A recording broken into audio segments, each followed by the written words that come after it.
1-1 between the Kettleers and the Gatemen as we head to the top of the fourth inning. Eric Bramer joined by Jake Garcia and Megan O'Brien. Ian Hamilton out to begin his fourth inning of work. A bit of a surprise because we were told that Hamilton was probably only going to go 3. He will face 5, 6, and 7 in the Kettleers lineup. Tim Cisnera, Mike Paez, and Brett Stevens. Cisnera was the only run batted in of the game for the Kettleers, a solo home run off of Hamilton back in the second inning. I guess the rationale for this decision to keep Hamilton in the game is an easy one. If you ride him throughout the rest of this game, you only burn 1 pitcher instead of having him go 3, Hill go the rest of the way, and possibly Anderson as well. If the Gatemen can save Hill, he could potentially start game 1 of a playoff series. They're through 4 innings in Falmouth. The Braves with a 4-3 lead over the Commodores. Again, the Commodores with a win would force out the loser of this game from the playoffs. Cisnera steps in. He's the designated hitter tonight, so he can focus all his energy on hitting the ball as far as he can. He did so back in the second inning, a long home run towards the foul pole, the American flag pole in right center field. Ball 1 misses low.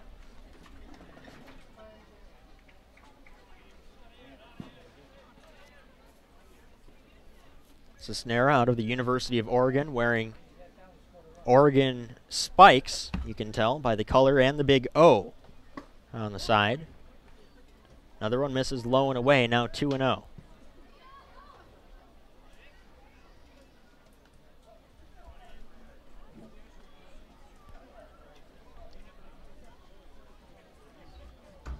Hamilton hawks a loogie, comes to a set. Delivers the 2-0 to Cisnera. Hit in the air. Left side, twisting foul.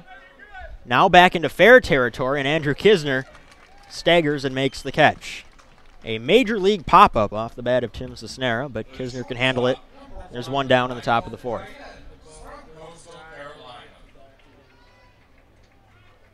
That brings up Mike Paez. He struck out swinging back in the second inning.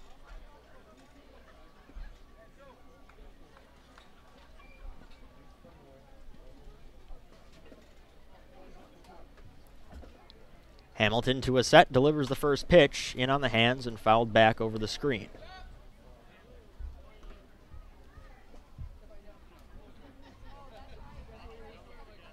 Keep in mind, too, that the presumed next man out of the bullpen is Evan Hill, who is a left-handed pitcher. So if or when the switch is made, it could be in the middle of an inning for a situational lefty matchup. 0-1, again fouled off, and it's quickly 0-2 to Paez.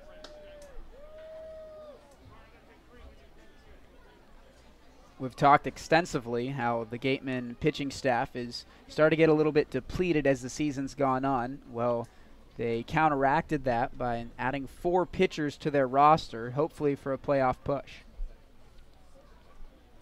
0-2, just misses the outside corner, now 1-2. We saw one of those guys in action a few days ago against Falmouth. It was Matt Smallwood. And Jeff Schenk, Chris Ward, and Kyle Goffier were all added. Hamilton's 1-2. Check swing. He went around, strike 3. Strikeout number 6 for Ian Hamilton, who has settled into a groove. He's now retired 4 straight.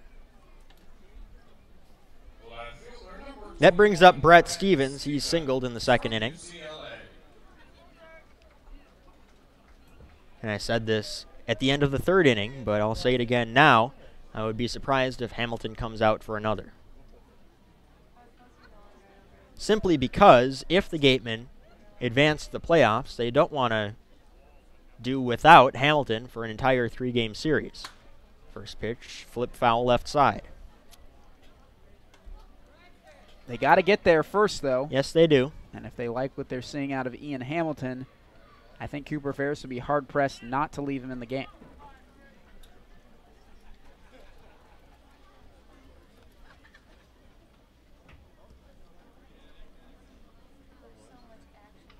Hamilton's 0-1, just misses the outside corner to even up the count. Bourne Braves have gotten a C.J. Chatham home run, and they now lead 5-3 over the Commodores in the top half of the 5th inning.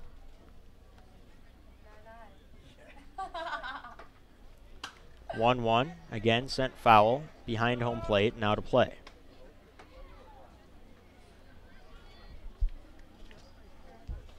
It looks like the Falmouth game will end before this one.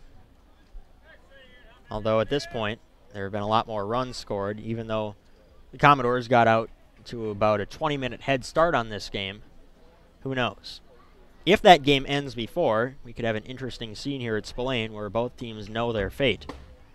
1-2, just misses the inside corner, and now the count 2-2. Two very close balls as Ian Hamilton lingers his glance a little bit longer towards home plate.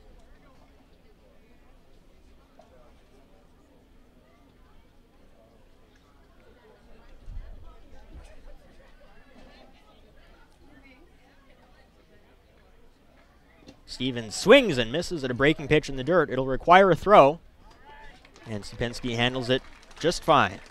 Strikeout number 7, and Ian Hamilton is through 4 innings. We head to the bottom of the 4th, still tied up 1-1 between Cotuit and Wareham on WCTV and the Cape Cod Baseball League Network.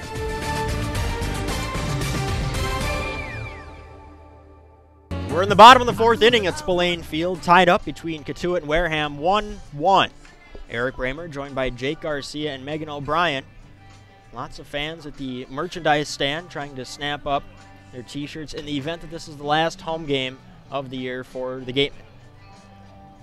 Gatemen certainly don't hope that's the case because it would mean that their season's over after today. With a win or a Falmouth loss, they will move on to the playoffs. 6, 7, and 8 due up for the Gatemen against Jonathan King beginning his 4th inning of work. Kisner, Warren, and Beck, all 3 of them 0 for 1. You detailed an interesting situation that may arise if the Falmouth game ends before this one with both teams knowing their fate. I think what would be even more interesting and probably even funnier is if no one in either of these two clubhouses is scoreboard watching. They don't know their fate. Falmouth ends up losing that game, which renders this one meaningless, I guess, aside from playoff seedings. And these two teams duke it out for extra innings thinking this is a must-win game. Heath Quinn with a solo home run in the bottom of the 5th inning, and just like that, the Commodores bring the deficit back to 1. Inside ball 1 to Andrew Kisner. He lined out to center field his first time up. So home run city in Falmouth at Gov Fuller Field. Wind must be blowing out.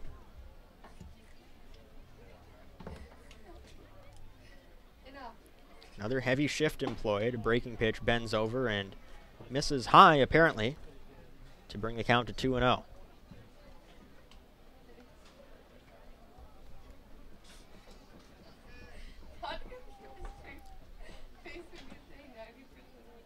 King winds and delivers the 2-0. Hit in the air left center field. Over is Stevens. He's not going to catch it. It's going to split the gap. Kisner on his way to second. He has a stand-up double to lead off the bottom of the 4th inning for the Gatemen. That's the way to start things out. First time up, he hit the ball pretty hard. This one finds some green, and he's in scoring position for Charlie Warren. We'll see what the left fielder does. He's either going to swing away or drop down a bunt. Double number 6 for Kisner on the Cape League season. He has the team lead now, upping his lead to 2 doubles, and that also extends his hitting streak to 7 games. So after hitting one on the screws his first time up, here he hits one on the screws again and gets credit for it. Not much of a shift for Charlie Warren, trying to keep Kisner close at second. Warren squares to bunt, and he drops it down. It's a good one. Left side, Haney has it, throws on to first in time to get Warren by a step. A successful sacrifice, and Kisner moves on to third. Score 2-3. Warren not charged with an at-bat. He instead gets a sacrifice, and now Connor Beck will step up with a chance to give the Gatemen the lead.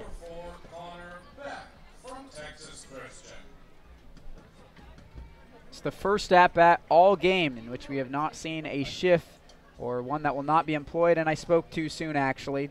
Just as the infield was being drawn in, it looked like they were going to play at straightaway depth. Instead, there's now 3 guys on the left side of the infield. They're all playing in, though. First pitch to Beck is fouled off right side. I wonder what kind of an impact this has on a hitter at the plate. It's such a jarring difference between what you're used to and what you're getting. But I guess, like I said, these guys are really mature hitters, and they can locate bat head to baseball and find a gap. I would imagine the reasoning for Mike Roberts is to try and change the approach of these hitters in an unexpected way. Do you take the single or do you try for an extra base hit? Beck fouls it off a foot, and he'll try and walk that one off. Haney, out of courtesy, will go out halfway to the mound and throw back to King.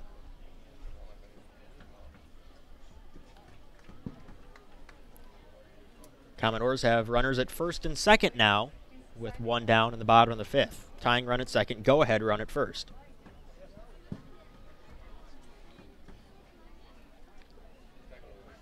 This is shaping up as tight as we expected it. If it takes 44 games to decide who gets into the playoffs and who doesn't, no reason to think that game 44 won't be just as tight. Beck behind in the count, 0-2. Inside, nice stop by Haney. He pretty much had to stop that one with Kisner 90 feet away. Yeah, great stop there. Not only was that ball bounced around the region of home plate, but it was right into Beck, so kind of a blind block for Haney behind home plate, and he executed it with ease.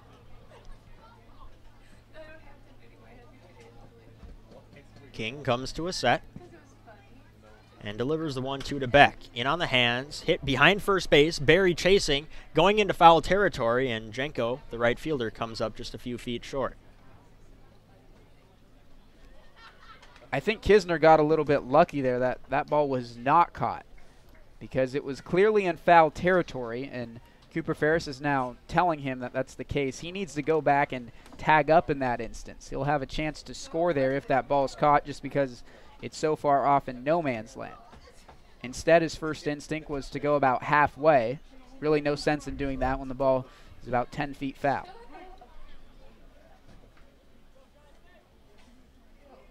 Beck trying to give the Gatemen a lead. The 1-2 fouled off left side.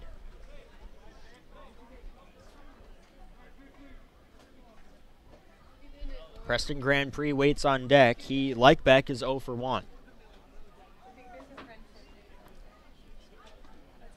This is the opportunity, though, with the infield playing in with one down.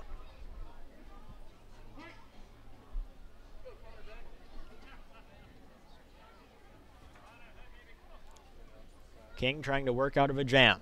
Here's his 1-2 to Beck. Broken bat over the head of the first baseman and into shallow right. Diving stop by Jenko, but it bounces. It's an RBI single. Now Beck on his way to second. Here's the throw. He is out at second base. The Gatemen take the lead, but Connor Beck, pressing his luck, is thrown out at second base. Now 2-1, Wareham over Cotuit. Yeah, I like the aggressive base running there from Connor Beck. Turns out to not work out for him. But after you just knock in the go-ahead run, why not try and push your luck at trying to steal second base? That'll put him in scoring position with only one out. No sense in not trying, but a good approach there from Beck and a very professional at-bat as he dumps one into right. Infield will sag back with nobody on, and Preston Grand Prix at the plate. First pitch to Grand Prix is a called strike on the inner half.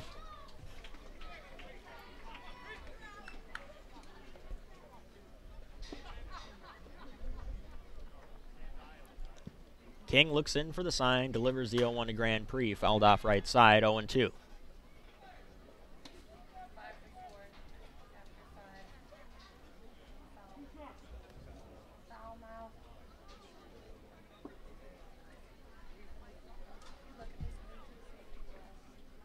King's 0-2, breaking pitch misses just outside to bring the count to 1-2.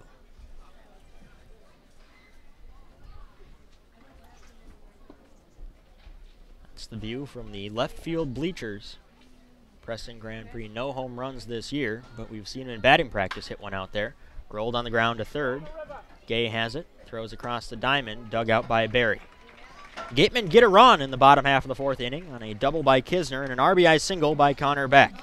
We head to the top of the fifth. The Gatemen with a one-run lead over Cotuit on WCTV and the Cape Cod Baseball League Network.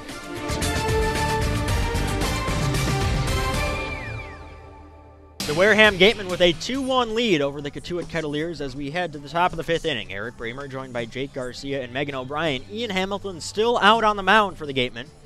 We were told before the game that he was only going to go about 3, but here he is, at least beginning his fifth inning of work. Evan Hill is next, and we can see through the translucent bullpen wall that he is warming up, throwing tosses at least half-heartedly. So we'll see if Hamilton can make it through this 5th inning. He'll face 8, 9, and 1 for the Kettleers, Barry, Jenko, and Kendall.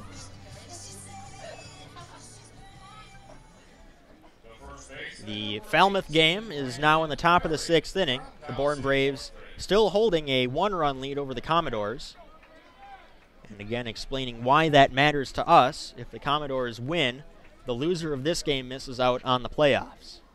If the Commodores lose, as they are losing right now, both of these teams will make the playoffs. The winner is the 3 seed, and the loser is the 4 seed. First pitch swinging is Brandon Berry, sends it in the air, deep left center field. Warren back, he has it measured. He gives way to the center fielder, Andrew Kalika, who puts it away for 1 out.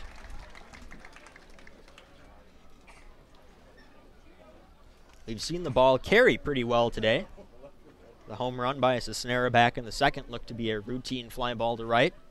And that one was not hit on the barrel, I don't think, but Barry eventually pushed it out just shy of what would be the warning track in left center field. Now Sage Jenko, he flew out to center his first time up.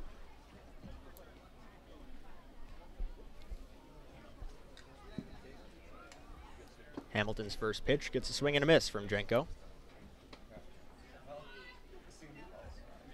Certainly some interesting storylines here in the last regular season game of the Cape Cod Baseball League. You have the Gatemen trying to make the playoffs for the first time since their championship year in 2012. Cotuit, the team with the most Cape League championships, trying to make the playoffs this season.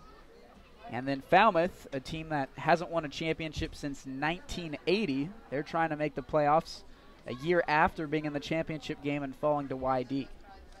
Count now 0-2 to Jenko.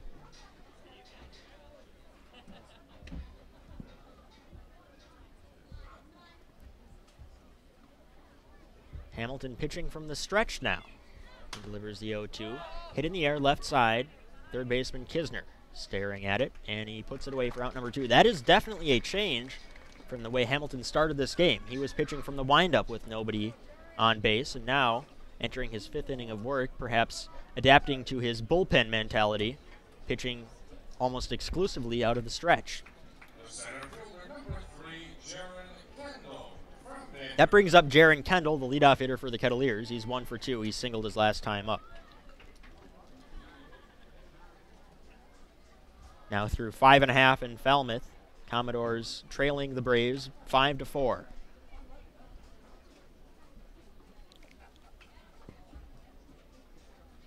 First pitch from Hamilton misses inside.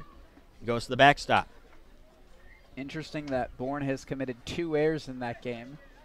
They being a night removed from some stellar defensive plays, highlight reel quality throughout that game. But there are a couple unfamiliar names in their lineup. Guys that are probably backup players usually, but again with nothing to play for. Braves already locked into 2nd place. They're trying to get everyone some work and give their regulars some rest. Bunted foul. And the count now 1-1.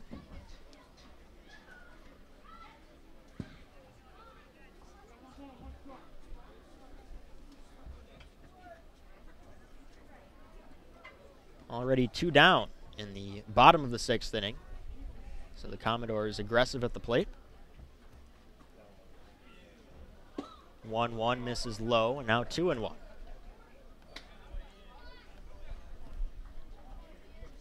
There's Evan Hill. He's warming up. Gatemen hope they don't have to bring him in the middle of an inning. He would, in all likelihood, begin the 6th inning.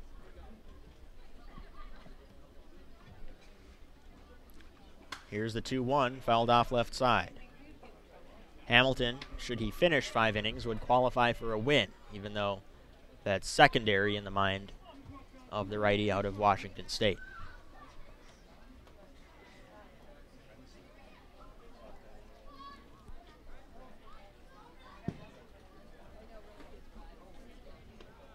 The 1-2 to Kendall. Strike 3 looking.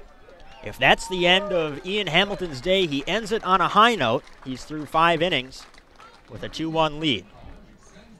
We head to the bottom of the 5th. Gatemen taking their hacks. They lead 2-1 over Cotuit on WCTV and the Cape Cod Baseball League Network.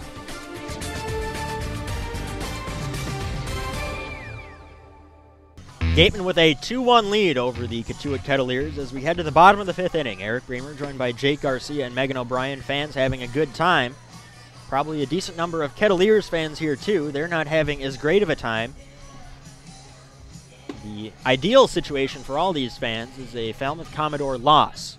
They currently trail the Bourne Braves 5-4 in the bottom of the 6th inning. If the Commodores lose, both these teams make the playoffs, but if the Commodores come back to win their game against Bourne, the loser of this game misses out on the postseason. Top of the order for the Gatemen due up against Jonathan King beginning his 5th inning of work. Kalika, Robertson, and Sierri. Kalika 1 for 2 on the day. He scored a run back in the 3rd.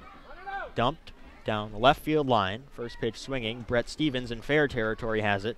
1 pitch, 1 out. Kalika's retired. We've seen a very aggressive approach from Kalika, and I asked him last night why that was, and he said, well, if I get a strike, then I just kind of go for it. And there's nothing wrong with that. Sometimes you hear hitters extol the virtue of being patient at the plate, taking the first pitch regardless of whether or not it's a ball or a strike, but Kalika's average, well above 400, speaks for itself. It's funny that you asked him that because a few days after the All-Star game, I asked him that same question. He is taking significantly fewer walks as a Gateman than he did back at school at UCSB.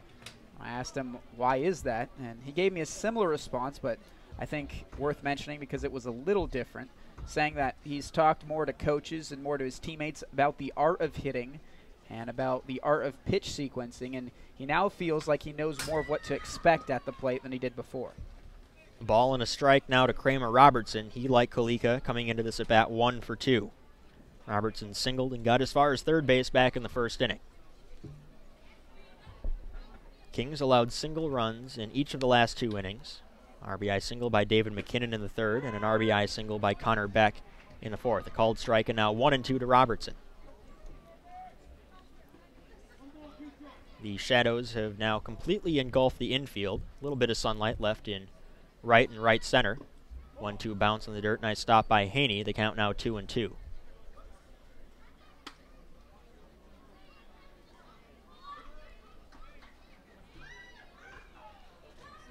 If the season ends today, the Gatemen certainly hope it doesn't. But you look up and down this Gatemen lineup and a lot of high batting averages and on-base percentages. Robertson hits it into the shift. It's a second baseman, Josh Rojas, throwing from the left side of the infield across to first. Robertson retired for out number 2.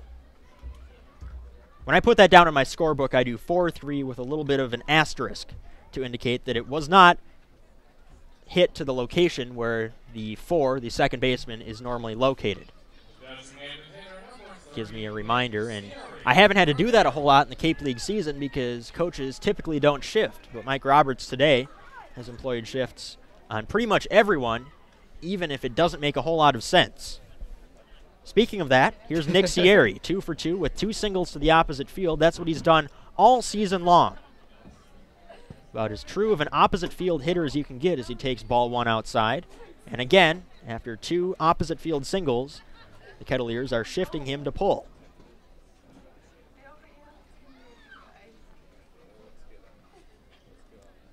King delivers the 1-0, and it badly misses. Breaking pitch that slips out of his hand and goes behind Sierri. Sierri with nothing but a look out to the pitcher's mound.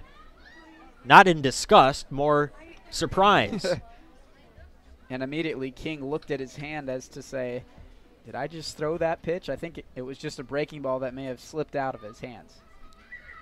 Now the 2-0, and it's fouled off left side behind the screen. As a hitter, though, that does make you a little bit nervous as to where to expect the next pitch in the at-bat. Is he going to uncork one that's even more wild and this time head in my direction, or will he suddenly regain his form and be in the strike zone? Kings 2-1 to Sierri, misses wide, now 3-1 with David McKinnon on deck. Another score update from Gov Fuller Field in Falmouth. The Commodores still trail the Braves 5-4. That game now in the top of the 7th inning. 3-1 to Sierri. Chopped this time into the shift on a hop to the shortstop Paez. And he throws on to first. 1-2-3 go the Gatemen in the bottom half of the 5th inning. We head to the 6th. with the score still 2-1 Wareham on WCTV and the Cape Cod Baseball League Network.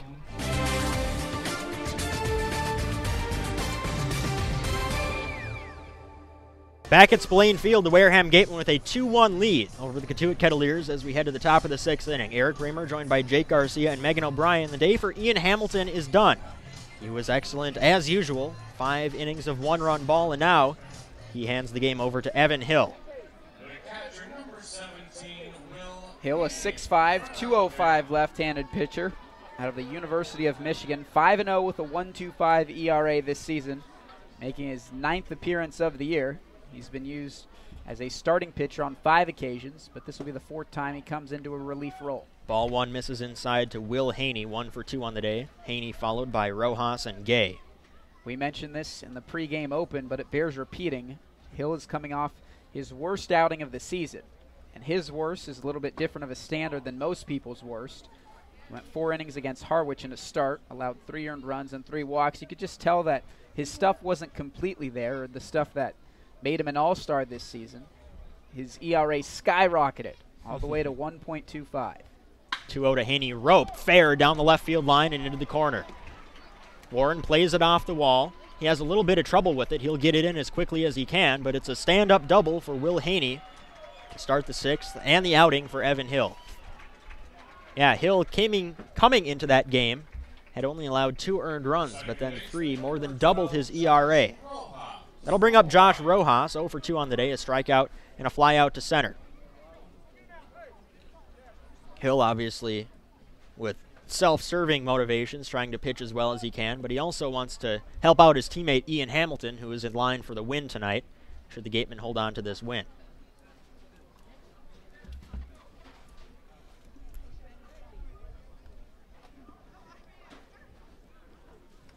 Falmouth Commodores have a runner at first and nobody out in the bottom of the 2nd, still trailing the Bourne Braves 5-4. Hill's first pitch to Rojas is taken on the outside corner for a strike. Rojas thought about bunting, then instead decided to take it because he thought it would be outside for a ball. Instead, the count 0-1. The 3-hitter with a runner on 2nd, showing bunt on a first pitch. This game must mean something. Hill checking, McKinnon charging, bunted down the 3rd baseline, rolling foul. If you're new to the Gatemen and new to Spillane Field, we'll tell you that the foul lines here in the infield are not chalked. They're instead the border of the grass and the stone dust. And yes, that is not dirt in the infield, it's stone dust. That's why it has a pale gray hue to it. So if it's in the grass, it's a fair ball. If it's in the stone dust, it's a foul ball. Rojas trying to get it down in the grass, but he'll probably be swinging away now on 0-2. Haney checked at 2nd, again squaring to bunt, and he bunts it foul. A strikeout in an unusual manner for Evan Hill. Now 1 down, Haney still at 2nd. You just put that down as a strikeout? Yeah. Okay. I know what it is. I guess I will too. That brings up Spencer Gay, 0 for 2 on the day. Grounded out to short and struck out swinging. First pitch hit in the air. Left field, shallow. Grand Prix, the shortstop gives way to Charlie Warren, who in fair territory makes the catch. Now 2 down. Evan Hill is 1 out away from pitching around a leadoff double.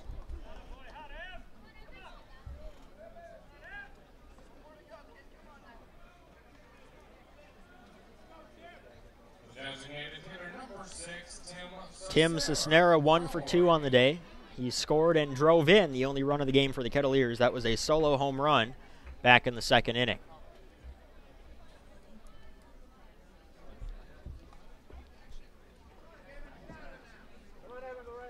Hill looks into Stupensky for the sign. Gets it and comes to a set. 1 look to Haney at 2nd. First pitch misses low, and it gets away from Stupensky. Not far enough, though, to get Haney to 3rd.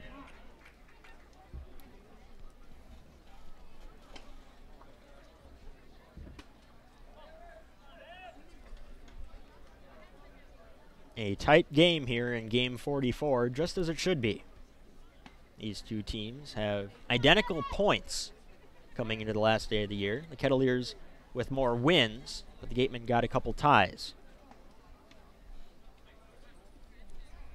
Before Hills 1-0, the throw to second, and Haney's picked off. A feet-first slide into second, and Haney is thrown out on the base paths.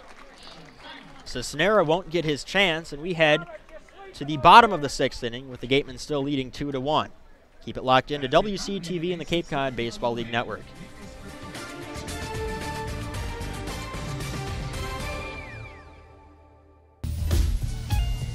We head to the bottom of the 6th inning. Eric Bramer joined by Jake Garcia and now Megan O'Brien, who has more new additions to the Gatemen roster.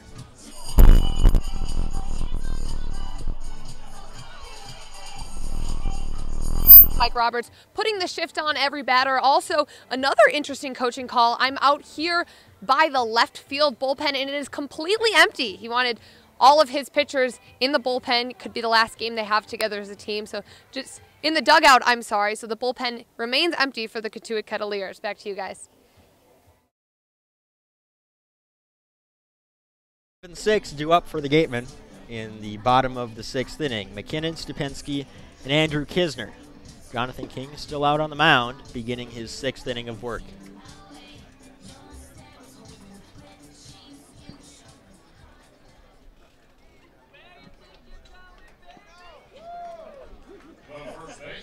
McKinnon 1 for 2 on the day with an RBI single his last time up.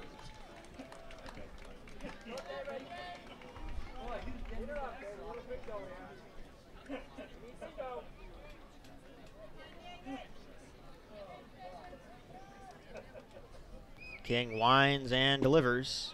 Called strike, low in the zone. McKinnon having a nice chat with the home plate umpire about that one.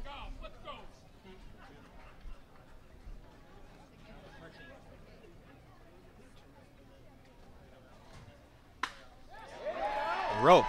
Fair down the left field line. McKinnon rounding first. A big turn, but he'll be content with a leadoff single here in the bottom of the 6th inning. 2 more hits for David McKinnon tonight. One of them an RBI single, then that one with the bases empty. So 5 hits now in his last 2 games. That brings up Gavin Stupinski 0 for 2 on the day. Grounded out to first and lined out to center field to end the 3rd inning.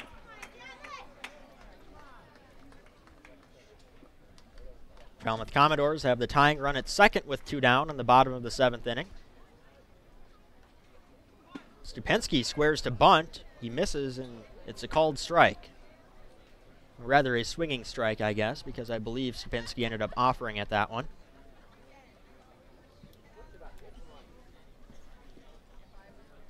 Third baseman Spencer Gay playing in on the grass. He'll charge in even further.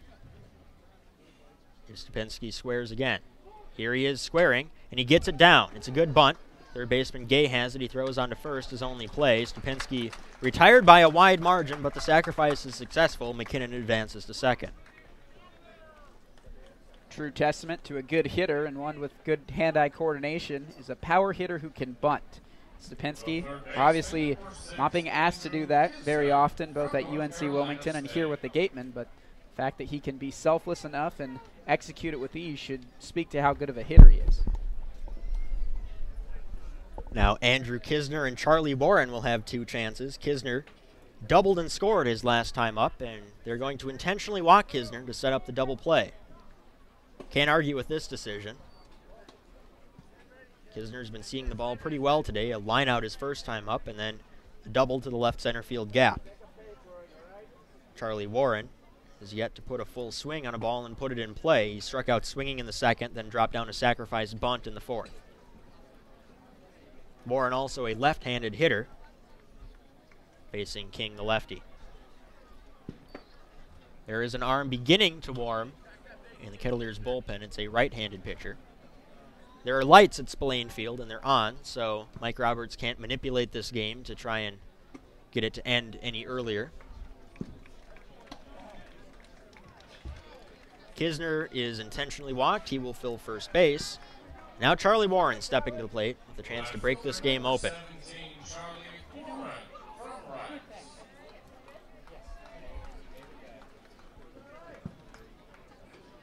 Falmouth Commodores do not drive the run in from second. So we head to the top of the 8th in Falmouth, with the Bourne Braves still leading 5-4. Ball one misses it outside to Warren. Warren has shown a pretty professional approach at the plate. The batting average has been hovering at or above 300 for most of the past couple weeks.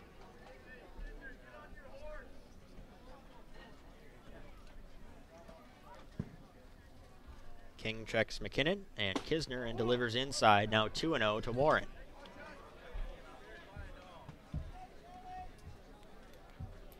Got to anticipate that this is likely the last hitter for Jonathan King that he'll face in his outing. The intentional walk to Kisner normally would call for a pitching change, but Mike Roberts probably liking the lefty-on-lefty matchup. King's 2-0, a called strike on the outer half. Off-speed pitch that Warren almost certainly wasn't looking for on 2-0.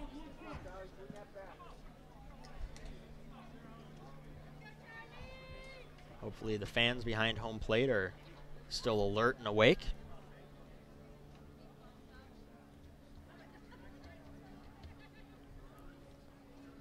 Two-1 to Warren, a wave and a miss and an outside breaking pitch. Now the count 2-2.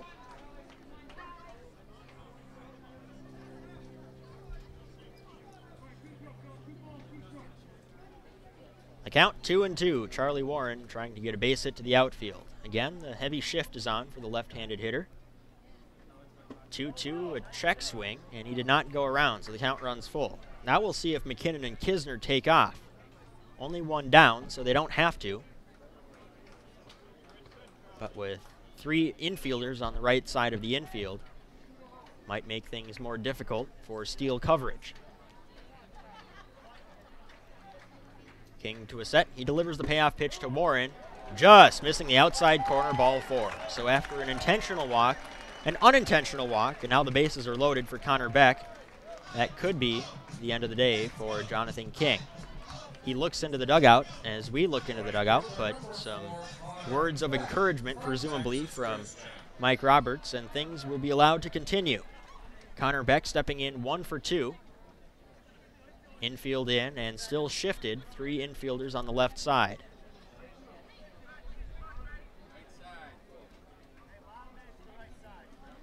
Connor Beck has a chance to make this game a lot less anxiety-inducing. Last time he stepped into the batter's box, a similar situation with Kisner over on third. The infield was drawn in. He'll be looking for a similar result now in this at-bat. First pitch chopped up the third base line, still fair. There's not going to be any play. Everyone's safe. McKinnon scores, and the Gatemen now out to a 3-1 lead. Better to be lucky than to be good, and for Connor Beck, his second RBI of the day, not hit sharply once again, but he'll certainly take it. Now the lead for the Gatemen at 2 runs as McKinnon slides in. Now the 9-hitter Preston Grand Prix, infield still playing in. Grand Prix with a line out to right field and a grounder to third. Mike Roberts motioning with his helmet to the bullpen, and Grand Prix will step in to start this at bat.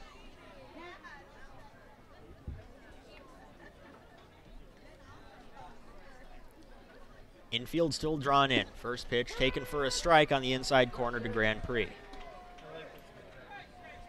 Pretty generous strike call there to a guy who just walked Charlie Warren on the inside portion of the plate. And Grand Prix, yes, he naturally crowds it. That's still a very liberal strike zone. 0-1 to Grand Prix, hit in the air, right field. Routine for Jenko. He's setting up for a throw. Here's the throw. It's cut off, and the Gatemen score another run. It's now 4-1. So Grand Prix gets the job done, hitting it past the drawn-in infield and into the outfield. 2 down, but the Gatemen have now scored 2 runs in this inning, and they're threatening for more. An alert base running there from Charlie Warren on second, tagging up and seeing the throw was coming into home plate. So now he's only 90 feet away. The pressure on the catcher, Haney, to keep everything in front. Andrew Kalika 1 for 3 on the day. Will Haney calls time behind home plate. And he's going to give signs to his infield for the first and third defense. I would be very surprised if Beck takes off from first base here. You don't want to potentially take the bat out of the hands of your 400 hitting leadoff hitter. King's first pitch misses wide, ball 1. And this would really be the jugular right here if Kalika's able to drive in potentially the third run of this inning. 4-run lead with only 3 more trips to the plate for Cotuit, and that could spell the end of their playoff hopes. Kings 1-0. Misses the outside corner, 2-0.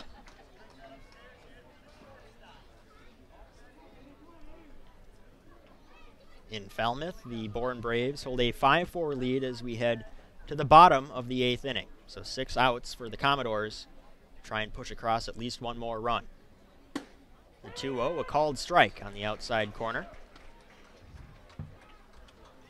In all my calculations, machinations, I have not even begun to think about what would happen if any of these games ended in a tie, and I refuse to think about it until it happens.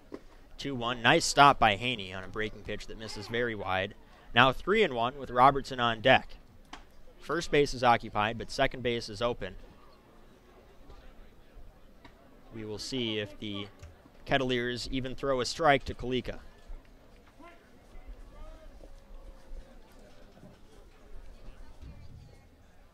The 3-1, a half swing. Home plate umpire making the executive decision, saying that he went around, and the count runs full. He's going to hear something from the stands and from the dugout over that one. Yeah, but honestly, Kalika's batting 400 plus this season. This may work out for the Gatemen to keep the bat in his hands. Payoff pitch, misses high, ball 4. So Beck on to second, Kalika on to first. Once again, Kalika is on base, and the bases are reloaded for Kramer Robertson, the 8th man to bat in the inning. That's going to be the end of the day for Jonathan King as Mike Roberts trudges out to the mound.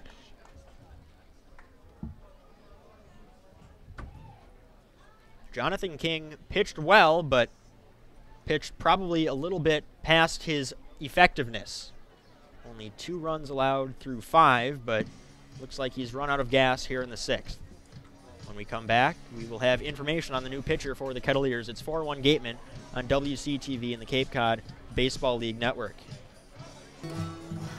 Back at Spillane Field, where the Wareham Gatemen have a 4-1 lead over the Cotuit Kettleers, and they can put this game on ice. They can get 1 more hit off the new pitcher in the game, Nick Lewis. Lewis, a 6'2", 185 right-handed pitcher out of Baylor University, checks into this game. The 2.82 ERA, making his 10th appearance out of the bullpen. 22 innings, 21 strikeouts, and pretty good control as well. Only allowed 5 walks. It'll be Kramer Robertson leading off for the Gatemen against Nick Lewis. The bases loaded, 2 down. Robertson on the day 1 for 3. Kettleers can't really shift here. Infield playing back with 2 down, but want to cover as much ground as possible.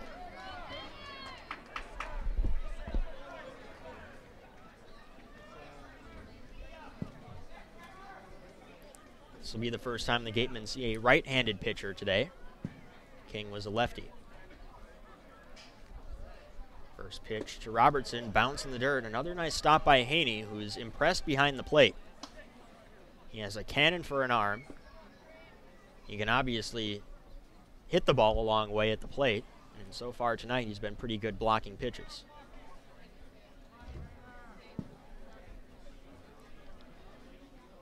Lewis to a set. He delivers the 1-0 to Robertson. Missing outside, 2-0. You run this risk when you bring in a fresh pitcher with no margin for error.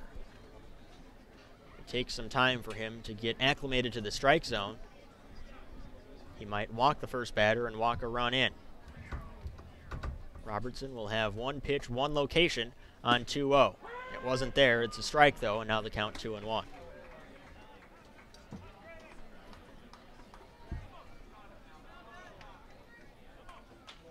First and second, 1 down in the bottom of the 8th for the Falmouth Commodores as they try and come back against the Bourne Braves.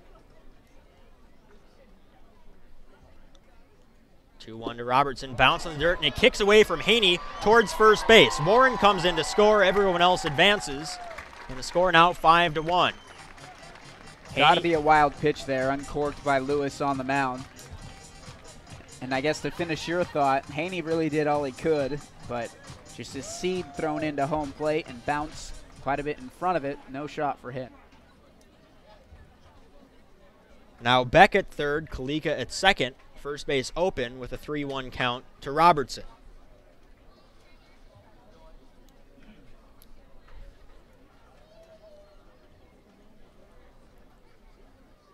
Lewis to a set, the 3-1. Hit in the air to deep left center field. Kendall is back, he is not going to catch it. 2 runs will score, Robertson rounding second, he wants 3. Here's the throw from the cutoff man, it's not in time. A 2-run triple for Kramer Robertson, his first extra base hit of the year. It comes in the last regular season game, and it couldn't be any bigger. The Gatemen now out to a 7-1 lead. Lewis came into the strike zone after being out of the strike zone throughout the course of the at-bat, and Robertson certainly made him pay for his shortcomings. It's as far as we've seen Kramer Robertson hit a ball this summer. He certainly got all of that one into the very spacious left center field of Spillane. He drives home 2 runs. Now the Gatemen are up in front by 6. Nick Sierri, the 9th man to bat this inning. This time, the Kettleers don't shift. They've perhaps learned their lesson. First pitch swinging and missing is Sierri, the count 0-1.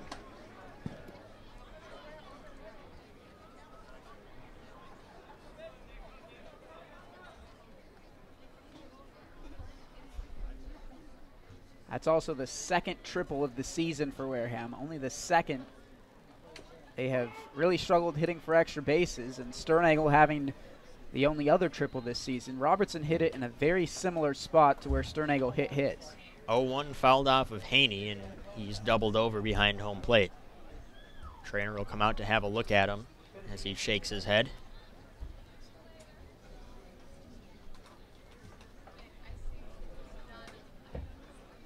Gatemen have a 6-run lead, and now, with a pretty hefty lead, you wonder how long Evan Hill is going to go. Haney still being attended to, but Evan Hill has thrown 1 inning. Ian Hamilton still in line for the win, and if the Gatemen want to save Hill for potentially a game on Tuesday or Wednesday in the playoffs, they might be well advised to take him out of the game. But that's a very risky move, especially if the replacement struggles and gives up some runs.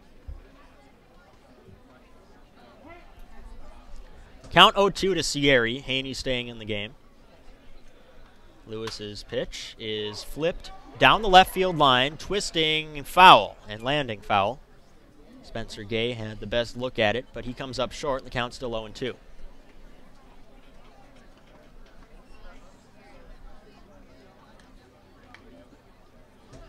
And if both of these games right now, this one at Spillane and the one at Arnie Allen Diamond, were to end as their scores show right now, Wareham would be traveling to Bourne tomorrow. So playing Bourne in a 3-game series, that's significant because Hill this season has had some ownage against Bourne. Allowed 1 earned run and a total of 8 innings of work. Sierri just gets a piece to keep the at-bat alive, and the count remains 0-2. Again, that's all forecasting into the future. A lot could transpire between now and then. But Bourne currently with a 1-run lead, and the Gatemen out in front by 6. The Gatemen would play Bourne if they win, period. If the Gatemen lose, the only situation in which they would come to the playoffs would be as the 4 seed playing Hyannis. The 0-2 is bounced in the dirt, now 1-2. Haney showing no ill effects from the foul tip that disabled him just a few moments ago.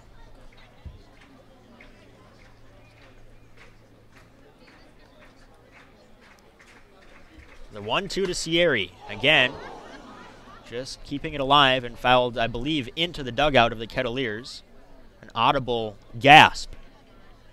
Home plate umpire nods, makes sure everyone's all right, and apparently everyone is all right. Always a very scary situation as these dugouts are quite close in the Cape League. Yeah, paying attention to the game has increased importance here on the Cape. And my goodness, Sierra just rifled that ball into the Cotuit dugout. Thankfully, I think everyone's okay. Another 1-2 from Nick Lewis to Nick Sierra. Delivery tapped weakly back to the mound. Lewis has it. He throws on to first. And that does it for the Wareham Gatemen. But they score 5 runs to break this game wide open. We head to the top of the 7th. 7-1 Gatemen on WCTV and the Cape Cod Baseball League Network.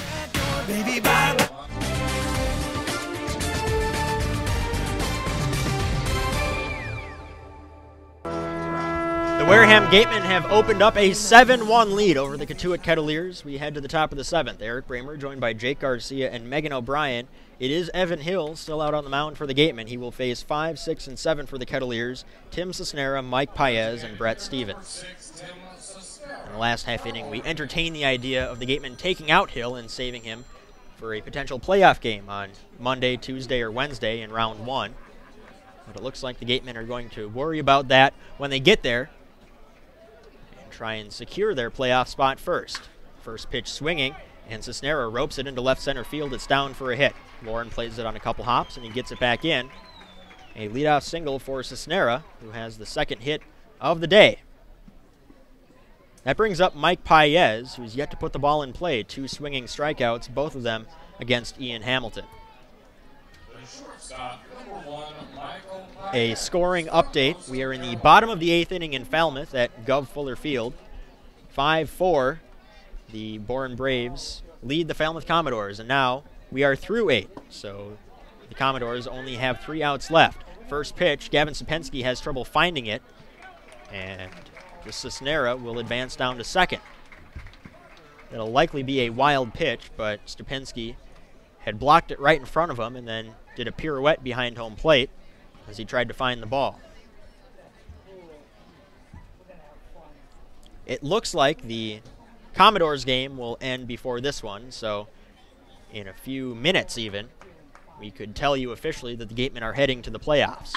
1-0 hit on the ground and past the third baseman Andrew Kisner into left field. Cisnera stops at third. It'll be a single for Paez, even though a play that Kisner should have made. Yeah, Kisner kind of got caught in between hops there. That ball was hit sharply and looked like he couldn't make up his mind as to whether or not he wanted to field it on a backhand or get in front. And that split-second hesitation from him and second-guessing his initial instinct is what cost him and let the ball roll into left. Pinch hitter in the game is Michael Cantu. Brett Stevens was 1 for 2 with a single and a strikeout. Cantu coming in and trying to keep the hit parade going for the Kettleers, who are suddenly down 6 runs.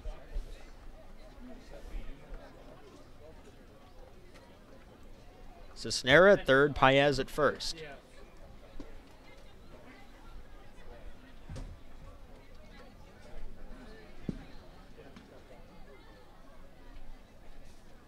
Hill's first pitch to Cantu is splitting the plate in half, and it's 0-1.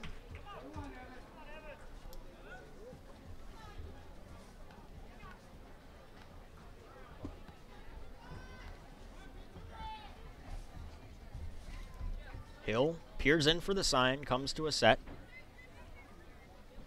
and delivers the 0-1 to Cantu. Blocked in the dirt. Nice stop by Stupinski. He keeps the runners frozen, and the count now 1-1.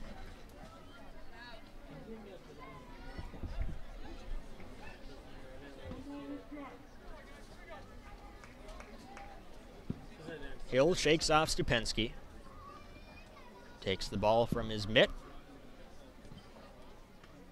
A deep breath, he delivers the 1-1. Cantu fouls it off right side, now 1-2.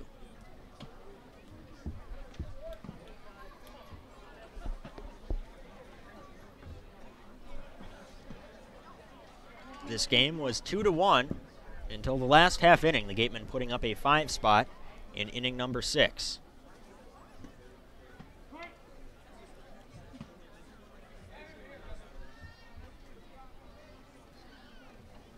The 1-2. Change-up got him. A big strikeout for Evan Hill. And Michael Cantu's retired for out number 1. That'll bring up Brandon Berry. He's 0 for 2 on the day. Strikeout looking and a fly out to center.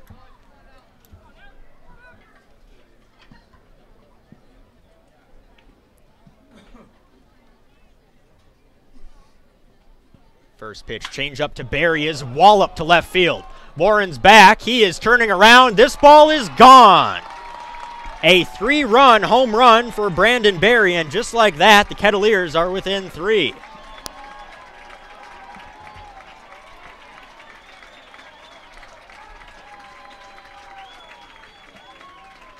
You didn't think this game was going to be easy, did you?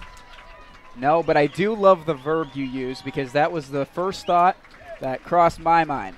Walloped.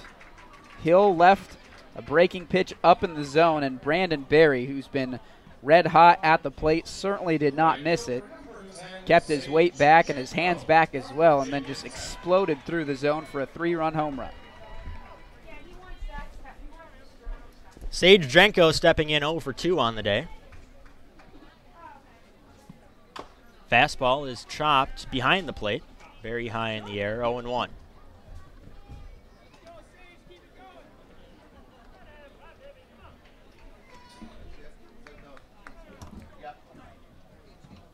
So 2 home runs here today for the Kettleers.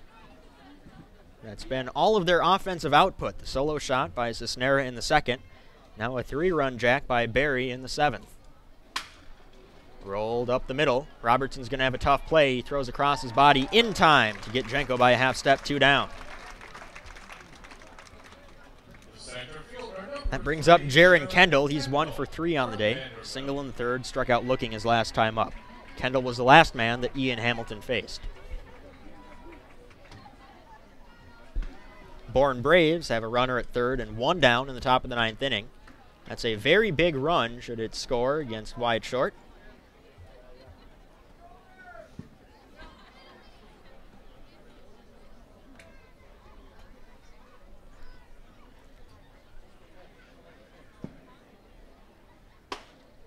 First pitch fastball misses just outside. Jaron Kendall with a good take. Evan Hill with a pretty good pitch. He just doesn't get the call.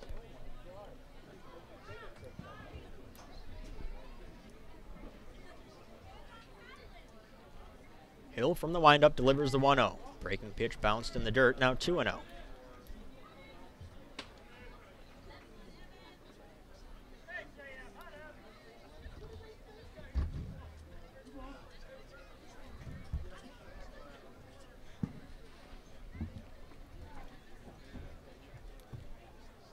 Hill from the windup, the 2-0. Just missing low beneath the knees. Hill visibly frustrated on the mound. The count 3-0 with Will Haney on deck.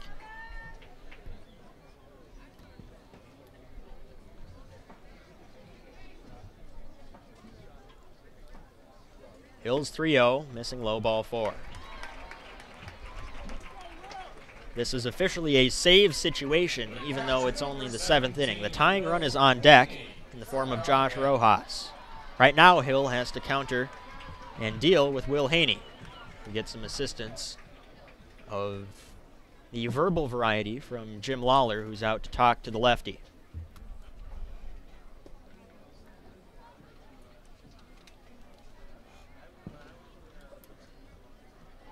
The Braves did not get that insurance run across from 3rd, so in Falmouth, the Commodores head to the bottom of the 9th, needing 1 run at least to save their season.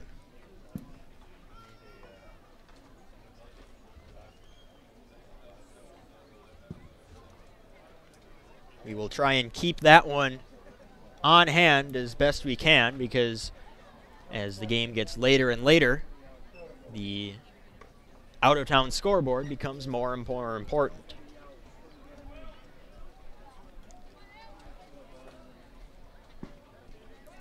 Will Haney is halfway to a cycle. 2 for 3 with a single and a double his last time up. Now trying to keep the inning alive. First pitch, hit in the air, right center field, shallow. Robertson coming out. He gives way to Beck, and now it drops! Everyone is safe. And now the ball goes into the middle of the infield. Hill picks it up. But miscommunication has kept this inning alive. The Kettleers will bring the tying run to the plate. It's an error on Kramer Robertson, even though it looked like he was called off by Connor Beck. Beck lost it, I think, in the sky. Yes, Beck did lose it in the sky. That is an extremely tough error on Kramer Robertson. Beck was charging in. That's his ball in that situation. And he lost it in the lights. He was beckoning to his infield that he couldn't see it. And then Kramer Robertson pays the price as he's backpedals and comes up empty. But, man, I don't know if that's an error on Robertson there. Definitely a mental error on Beck and right. Josh Rojas at the plate. Bounced in the dirt. Ball 1. Nice stop by Stupinski as he flips the mask off in frustration. There's been an idea floated around at the major league level of a team error. It's come up when no-hitters, perfect games have ended on miscommunications like that. It's not the pitcher's fault, but miscommunication leading to the Kettleers putting the tying run at the plate.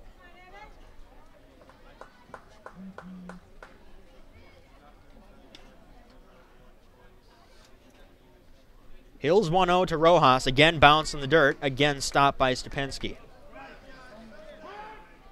Time is called at home plate.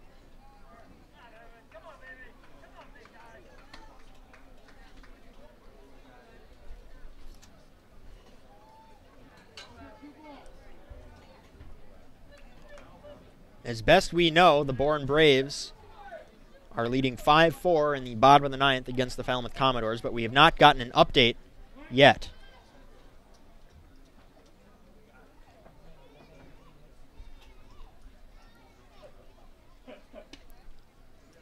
Hills 2-0 to Rojas. Misses outside, ball 3.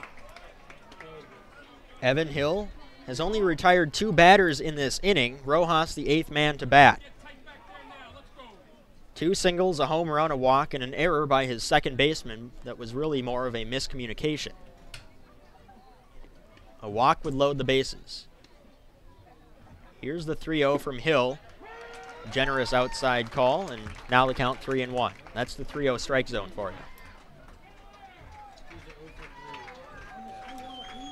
Waiting on deck is Spencer Gay. He would be the 9th man to bat in this inning. Hill to a set. The 3-1 to Rojas. A called strike on the outside corner. Another generous call. Hill is gracious, and Rojas is frustrated. Now the runners will leave early with 2 outs and the count full. The runner at second is Kendall. The runner at first, Haney.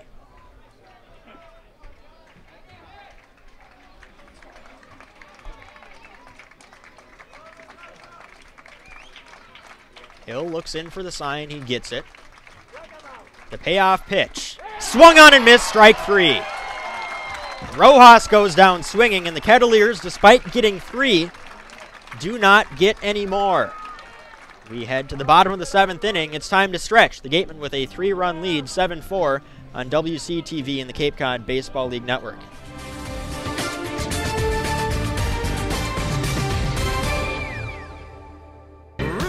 We're in the bottom of the 7th inning at Spillane Field. Wareham Gatemen holding on to a 7-4 lead over the Cotuit Kettleers. Eric Bramer joined by Jake Garcia. If you're just joining us, the Falmouth Commodores are 2 outs away from losing to the Bourne Braves. They trail 5-4. They have a runner at first with 1 down in the 9th inning. Should the Commodores lose, both of these teams will make the playoffs. But if the Commodores come back to win that game, then the loser of this game will not make the playoffs. Kettleers scored 3 runs in the top half of the 7th inning after the Gatemen appeared to break the game wide open. It'll be 4, 5, and 6 due up for the Gatemen against Nick Lewis. Dave McKinnon takes low ball 1. McKinnon 2 for 3 on the day with 2 singles, 1 run batted in, and 1 run scored. In case this has implications for anyone at home, we got some clarification on the hit from Haney. It will indeed be ruled a base hit, not an error on Kramer Robertson as we originally thought. Called strike that McKinnon disagrees with. But then again, he disagrees with pretty much every called strike. The count now 1-1.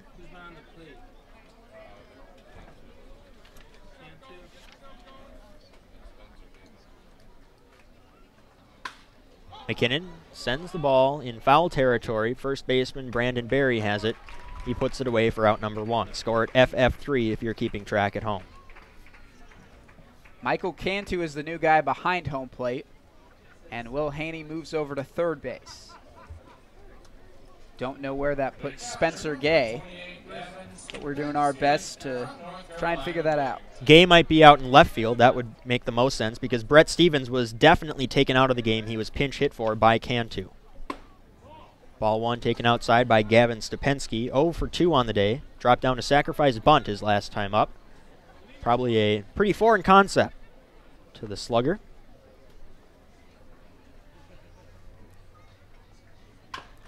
Chopped right back to the mound.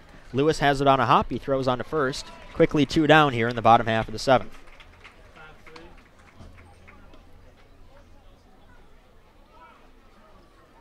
Commodores still have a runner at first and 1 down in the bottom of the 9th inning. Count is 3-0 to Boomer White. We're following this on Point Streak, as you can too if you're really interested, but we'll try and keep you updated as best we can. Andrew Kisner stepping in. He's 1 for 2 with a line out, a double, an intentional walk, and 2 runs scored. He takes a called strike at the knees, 0-1.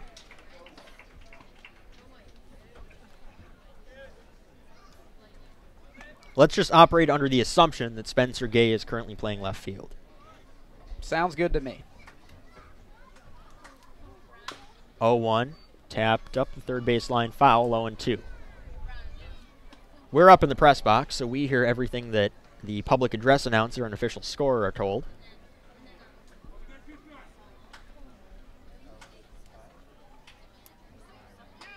I think I caught a glimpse of number 22 in left field, so that is Spencer Gay indeed. Hey, there we go. 2-0 to Kisner, again tapped foul left side.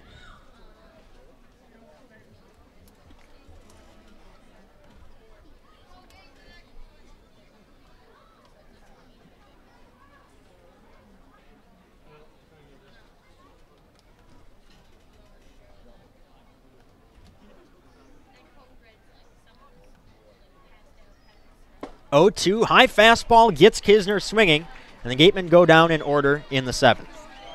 We head to the top of the 8th inning with the Gatemen still with a comfortable lead, 7-4, but the Cotuit Kettleers trying to do something about that. Keep it locked into WCTV and the Cape Cod Baseball League Network.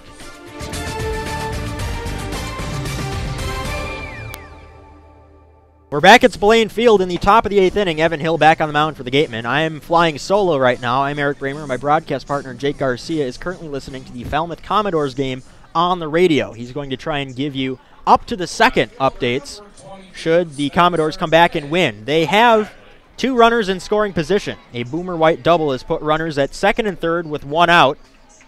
That is the tying run at third and the winning run at second. Back at Spillane Field, it'll be 4, 5, and 6 due up for the Kettleers. Ball 1 misses inside to Spencer Gay, 0 for 3 on the day.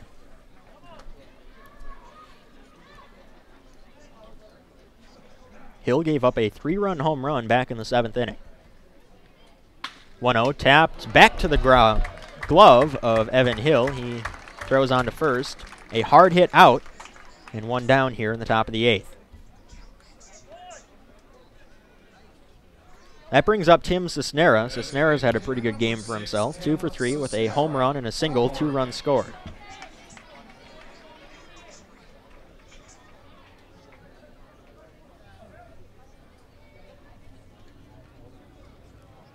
Still no updates, any further updates from Falmouth, where the Braves are hanging on to a 1-run lead over the Falmouth Commodores. First pitch, a called strike to Tim Cisnera.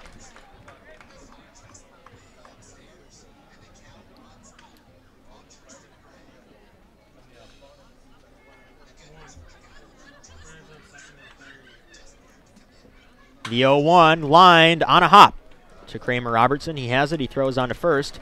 2 up, 2 down in the 8th inning. Hill struggled, facing 8 men in the 7th, but he's 1 out away from getting through the 8th. That brings up Michael Paez. Paez 1 for 3 with a single and a run scored his last time up.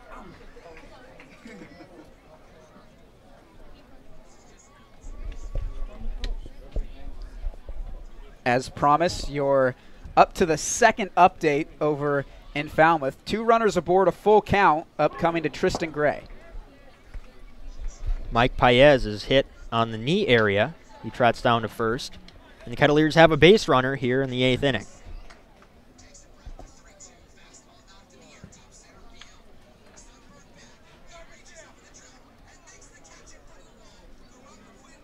I'm overhearing something.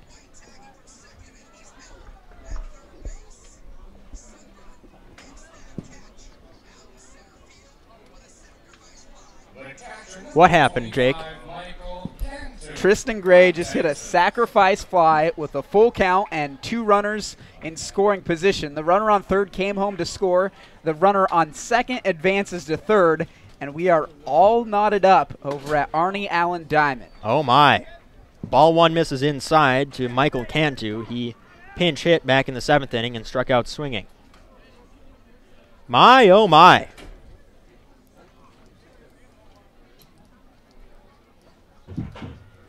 Well, this has turned into quite the interesting evening, hasn't it? Evan Hill on the hill with a count 1-0 to Michael Cantu. Breaking pitch bends over to even up the count.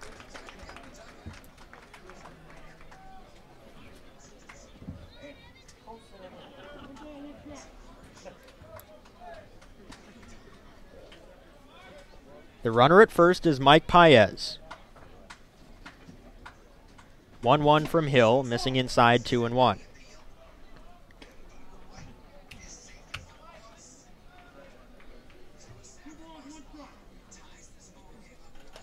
It's worth noting that the ball from Tristan Gray over in the Falmouth game was absolutely spanked into center field. Center fielder Sundberg tonight for Bourne had to race back and make the catch right in front of the wall. So it was nearly a walk-off home run to send Falmouth to the playoffs. Not Bolt, not Solak, Sundberg. Yeah. You can tell the Braves are getting ready for the playoffs. Hill on the mound with a count 3-1 to Michael Cantu. A called strike on the inner half. Cantu is ready to walk to first, and now the count runs full. Paez will have an early jump from first base. McKinnon telling his lefty that he's going to be playing off the bag.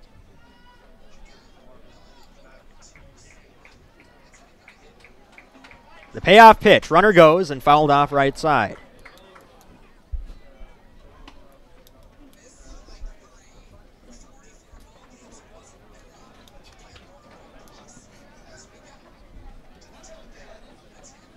Sounds like we're going to extra innings in Falmouth with the score tied 5-5. Indeed we are. And as Kerry Crowley called it, 44 games wasn't enough. We're going to extras. Free baseball over in Falmouth. 3-2 from Hill, chopped off the plate. Hill has it. He tosses on to first. And that does it for the Kettleers in their half of the 8th inning. They get a base runner but do not score. We head to the bottom of the 8th. It's still 7-4 Gatemen on the Cape Cod Baseball League Network and WCTV.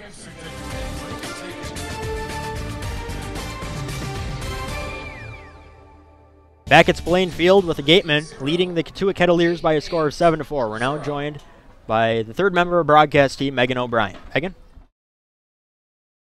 Thanks, guys. I'm joined by one of the new Wareham Gatemen pitchers, although the Gatemen do need to win tonight if they want to make the playoffs. They have brought in 2 new pitchers, and I'm joined by one now. This is Chris Ward out of Bates College. And Chris, what was your reaction when you were called here to play for the Gatemen, not knowing if you're going to have an opportunity to pitch? Well, it's a really great opportunity just to be here in the Cape Cod Baseball League. Coming from a Division III school like Bates, you don't really get that many opportunities to come here and sort of show off what I got and be around guys that are really talented, guys that are probably going to play professional baseball later in their lives. So I was just stoked to get the call, no matter whether it's 2 games left or 20 games left. It's good to be here. Now, you just arrived here in Cape Cod 3 days ago. What was the attitude like on this team heading into tonight's game, do or die for the Gatemen? I mean, it's good to be in a competitive game. I mean, we play college baseball, and we have these types of games then, and this is really good preparation for that. And we're trying to bring it home for all the fans. Everyone came out. This is more people at this game than I've seen any of our games at school or anything. So we're trying to win it for them, trying to win it for ourselves.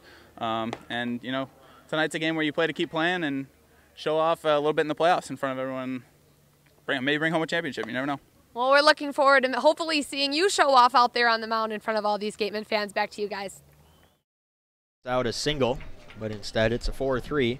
Rojas to Barry, out number 1 in the 8th. Thank you, Megan. Yeah, it's kind of an interesting situation for some of these new pitchers. They haven't even been introduced to us formally, but they're coming in, and if everything goes according to plan, the Gatemen won't even need to use them because they'll be relying on their horses to carry them through the playoffs. But, of course, plans don't always work that way. So providing some depth late in the season.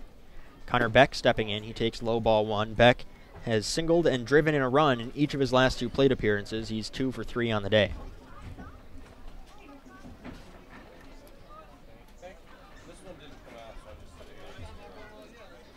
1-0 misses inside, now 2-0. Well, sure enough, the Falmouth Commodores did make it through 9 innings before we made it through 9, but they are requiring extra innings to decide their game. Called strike to Beck, and now the count 2-1. And as this game's going on right now, I'm furiously trying to determine what happens in the event of a Falmouth and Bourne tie tonight. Falmouth would get 1 point, and that would set them equal as a foul tip into the glove of Cantu brings the count to 2-2. That would set them equal to the loser of this game. It comes down to who owns the tiebreaker. And for the sake of my calculations, I'm just going to say Cotuit loses this game since they're currently down by 3. 2-2 tapped weakly left side. Third baseman Haney has it, throws across, now 2 down. If the Gatemen give up 3-4 runs in the 9th inning and lose this game, they would lose the tiebreaker to the Commodores because they have lost 4 out of the 6 games between the 2 teams this season. And as I'm going through Falmouth's schedule right now, I have come across 2 games against Cotuit. They won 1 and lost 1. So stay tuned, I guess. All right.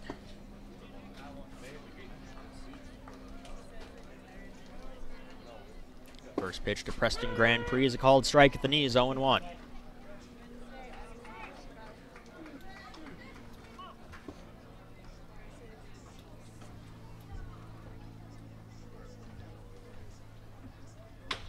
Chopped on the ground, left side, Haney has it.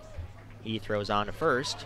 And that'll do it for the Gatemen in the bottom half of the 8th inning. We head to the top of the 9th. Cotuit Kettleers have 3 outs to save their season. Keep it locked in to the Cape Cod Baseball League Network and WCTV.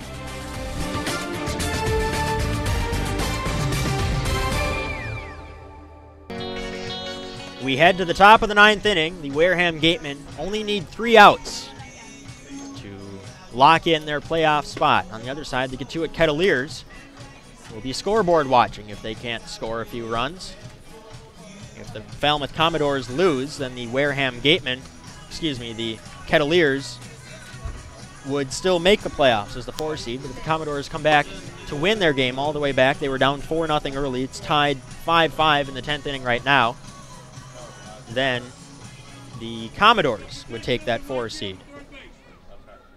John Sternagel is in the game at third base, replacing Andrew Kisner.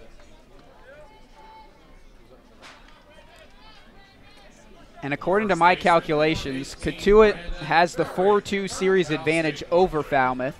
So that would mean a Falmouth tie sends Cotuit to the playoffs. Of course, if that game were to end in a tie, and if this game were to end as is right now. Brandon Berry fouls the first pitch off the home plate umpire. It's 0-1. Berry, his last time up, hit a 3-run home run to make this game interesting. It had been a 7-1 Gateman lead, but Berry did not miss a hanging changeup. He deposited it into the left field bleachers. Attention please, defensive changes for Gatemen, now playing third base, number 11, John Sternagel from Florida. And in right field, number 38, In right field, Jay Jabs is subbing in for Connor Beck. That move makes sense because Jabs is known to have one of the best arms in the league. Gatemen hope that the offensive ramifications of these substitutions do not come up. 0-1 to Barry. High fastball and gets a swing and miss, and now it's 0-2.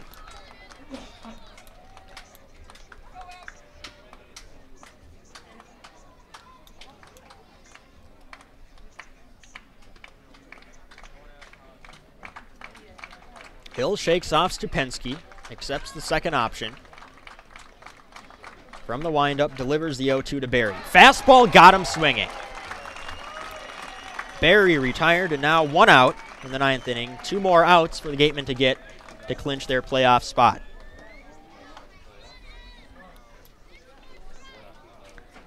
Sage Jenko stepping in. Jenko 0 for 3 on the day. One of only 3 members of this Kettleers starting lineup that have not reached base today.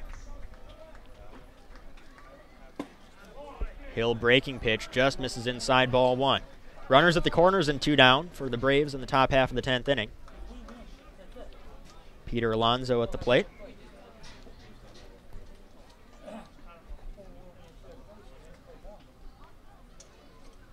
Hill's 1-0, another off-speed pitch, misses inside, now 2-0.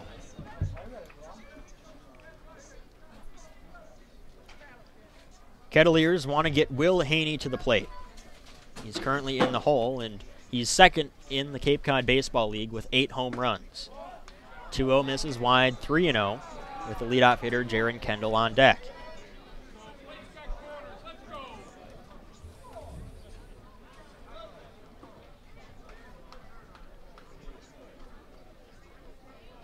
Hill takes a deep breath, winds and delivers the 3-0. Very high, ball 4. A 4-pitch walk to the 9-hitter Sage Jenko.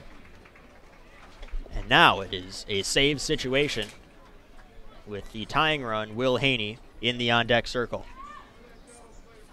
Center fielder number 3, Jaron Kendall. Wow, wow, wow, wow. And Things now, just have to get interesting, don't they? Yeah, and now Evan Hill has to navigate through the portion of this Cotuit lineup that has a ton of pop. Haney, Gay, Cisnero, Rojas, even Paez all have tie the game up type of pop. And for Evan Hill to allow a walk with 1 out to the 9-hitter, not something he wants to do in the 9th. Jaron Kendall stepping in, 1 for 3 on the day with a single and a walk. Hill's first offering is taken for a strike. Kendall thought about bunting, pulled back, but it's a strike nonetheless. Keep in mind that Sternagel at third has not had a defensive opportunity so far tonight. Same with Jabs in right field. Hill's 0-1. Breaking pitch misses in the dirt. Nice stop by Stupensky to even up the count.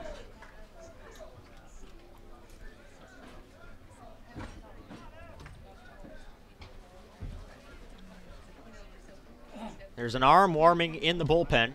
Can't make out who it is. Hill's 1-1, misses very outside, now 2-1. Bourne got a run, we hear, so now they have a 6-5 lead over the Falmouth Commodores. Incredible that Bourne, with nothing to play for, could play spoiler on 2 consecutive evenings. 2-1 from Hill, a strike on the outside corner, and the count now 2-2.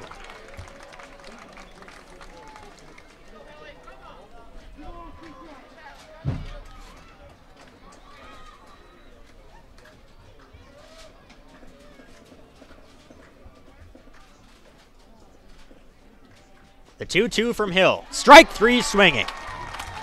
Kendall goes down, and the Kettleers are down to their last out. The Gatemen 1 out away from a playoff berth.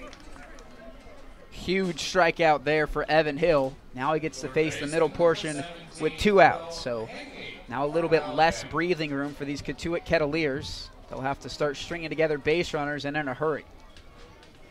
The go-ahead run for the Bourne Braves scored on a wild pitch. Heartbreaking.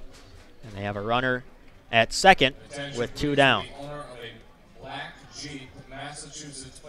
Jim Lawler out to have a few words, trying to work out how to deal with Haney, who is 3 for 4 on the day, hits his last 3 times up.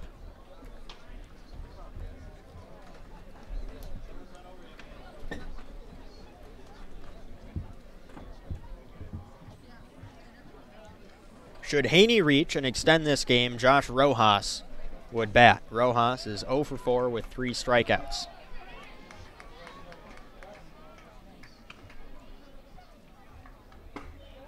First pitch, breaking ball, gets a called strike, and it's 0-1.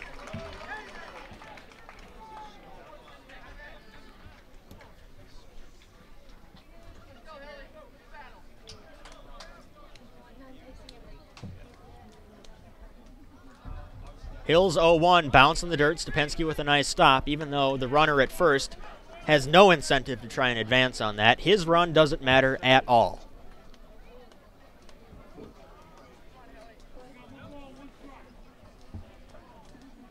Evan Hill trying to put the finishing touches on a 4-inning save in a spectacular season for the Gatemen. The 1-1 to Haney. Another off-speed pitch, gets a called strike, and now the Kettleers are down to their last strike.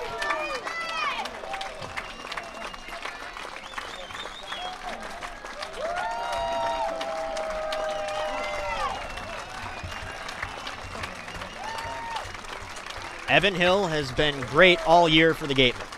Trying for one last out. 1-2 bounce in the dirt, taken by Haney, and another nice stop by Stupensky, even with nothing at stake.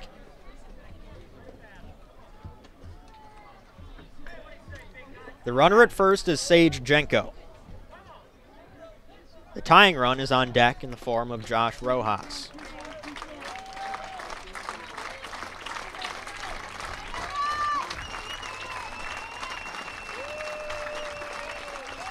Haney trying to keep this game alive for the Kettleers.